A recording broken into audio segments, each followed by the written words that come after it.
It is Tuesday, and that means our medical expert, Dr. Dave, joins us today. We're going to be talking about marijuana poisoning and especially how the drug can impact children. I'm not used to hearing marijuana and poisoning in the same sentence. Right. Good afternoon, Mike and Jenny. Hi. Good afternoon. 18 states have legalized marijuana for medical purposes, and this has some unexpected consequences. In Colorado, an emergency room reported on young children with accidental marijuana poisoning, and pediatricians here in Fresno are telling me that they're also seeing kids with marijuana toxicity. Oh, so where are these kids getting the marijuana? The source of this marijuana is yummy-looking candies, cookies, and sodas from parents and grandparents that kids are getting a hold of and gobbling up. So they're not smoking it, obviously. Right. No. So they're getting a hold of some food accidental. item, they're eating it. Why is it becoming an issue now?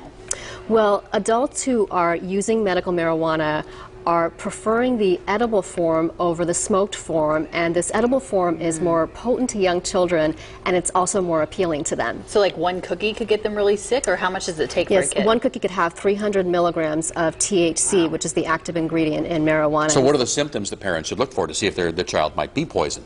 The symptoms in young children have to do with the effects on the central nervous system in children, which include hallucinations, difficulty with arousal, problems with balance and walking, and difficulty with breathing. And doctors may not be familiar with these symptoms of marijuana poisoning, so the kids may have to go through a number of unnecessary tests before it's diagnosed. So it's important for parents or grandparents to be forthcoming if they suspect their kids have gotten into this medical marijuana. So you want to lock it up and talk to family members who might have medicinal That's right, marijuana? Jenny. You want to treat marijuana just like any other drug, an over-the-prescription drug, or medications like Tylenol, Benadryl, or antidepressants, which need to be locked up, kept in child-proof containers, and you want to have the number for poison control handy, which is 1-800-222-1222, and if you're not using the medication, you want to throw it away. So don't leave the plate of cookies out on the floor. No. Exactly. Now, you've been talking about young kids, but what about like teenagers, older kids?